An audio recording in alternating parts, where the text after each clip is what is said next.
So I was actually in a wedding party where I voiced my observation that the marriage was probably not going to go well. This was a very good friend of mine. And I just said, "Are you sure? Are you sure? Because everything about this feels really off." And then, sure enough, the night of the rehearsal dinner, she broke out in a rash. They got in a physical altercation that required an ambulance, and they still went through with everything. It was a mess, and it was annulled within 6 months. Now, I got demoted for speaking up from being a bridesmaid to reading scripture. Like, it was a whole thing. My point being is, she was marrying him to get away from her current state of life. This guy was an escape hatch for her, and it was such a setup for him. He didn't know that. He was just trying to get a really pretty girl because he wasn't particularly like hot. I remember at the time, yours was 30 years ago, he was just kind of this little dude, and he got really lucky with this beautiful tall blonde, and they both came into the deal with ulterior motives and all kinds of subtext. It was not good.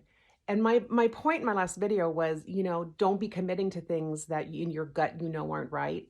And she told me later, she knew while she was at the altar she shouldn't be there.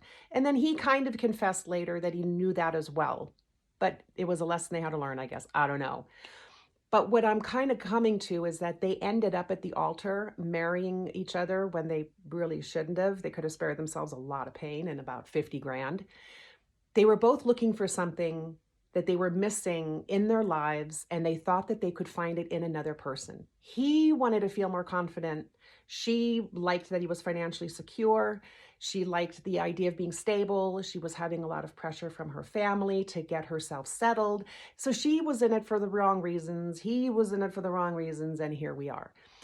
They recovered, they moved on, but man, it was a mess.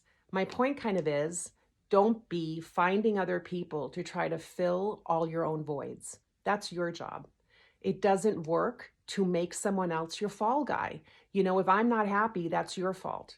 You were supposed to be able to heal me. You were supposed to undo the damage that my past, relationship did. I don't want to do inner work. I don't want to look at my stuff. I just need another human to just fix me and to make me happy and to make me feel better. Like, I need you to do that for me.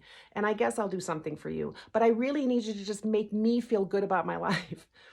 If we could just stop setting each other up like that, if we could stop using one another to fill our voids and try to fix our shit, the world would be better and the divorce rate would be way lower. It's just a thought.